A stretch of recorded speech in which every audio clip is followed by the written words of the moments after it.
में अकेली थी। उसी समय बृहस्पति देव साधु वेश में राजा के महल में भिक्षा लेने के लिए गए और भिक्षा मांगी तो रानी ने भिक्षा देने से इनकार कर दिया और कहा, हे साधु महाराज, मैं तो दान पुण्य से तंग आ गई हूँ।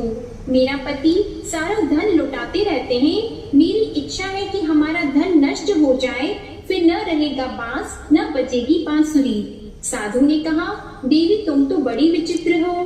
धन संतान तो सभी चाहते हैं, पुत्र और लक्ष्मी तो पापी के घर भी होने चाहिए।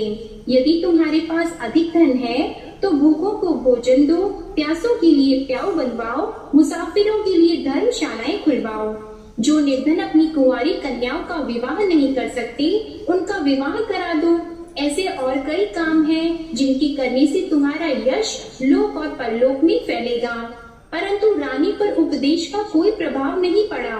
वह बोली, महाराज आप मुझे कुछ न समझाएं, मैं ऐसा धन नहीं चाहती जो हर जगह बांटती फिरूं। साधु ने उत्तर दिया, यदि तुम्हारी ऐसी इच्छा है तो तथास्तु। तुम ऐसा करना कि बृहस्पतिवार को घर लीपकर पीली मिट्टी से अपना सिर धोकर स्नान करना, भट्टी चढ़ाकर कपड़े धोना। ऐसा करने से आपका सारा धन नष्ट हो जाएगा। इतना कहकर वह साधु महाराज वहाँ से आलोक हो गए और साधु के अनुसार कही बातों को पूरा करते हुए रानी को केवल 3 बृहस्पतिवार ही बीते थे कि उसकी समस्त धन संपत्ति नष्ट हो गई। भोजन के लिए राजा का परिवार तरसने लगा।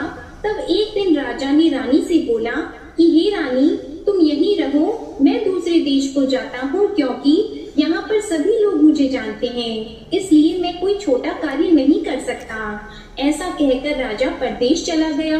वहाँ वह जंगल से लकड़ी काट कर लाता और शहर में बेचता था।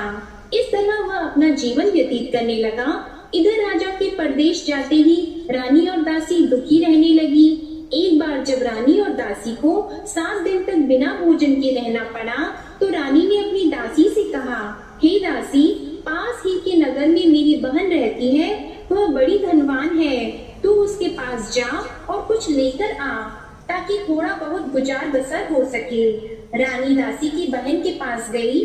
उस दिन गुरुवार था और रानी की बहन उस समय बृहस्पतिवार व्रत की कथा सुन रही थी। दासी ने रानी की बहन को अपनी रानी का संदेश दिया, लेकिन रानी की बड़ी बहन ने कोई उत्तर नहीं दिया। जब दासी को रानी की बहन से कोई उत्तर नहीं मिला तो वह बहुत दुखी हुई और उसे क्रोध भी आया। दासी ने वापस आकर रानी को सारी बात बता दी। सुनकर रानी ने अपने भाग्य को कोसा। उधर रानी की बहन ने सोचा कि मेरी बहन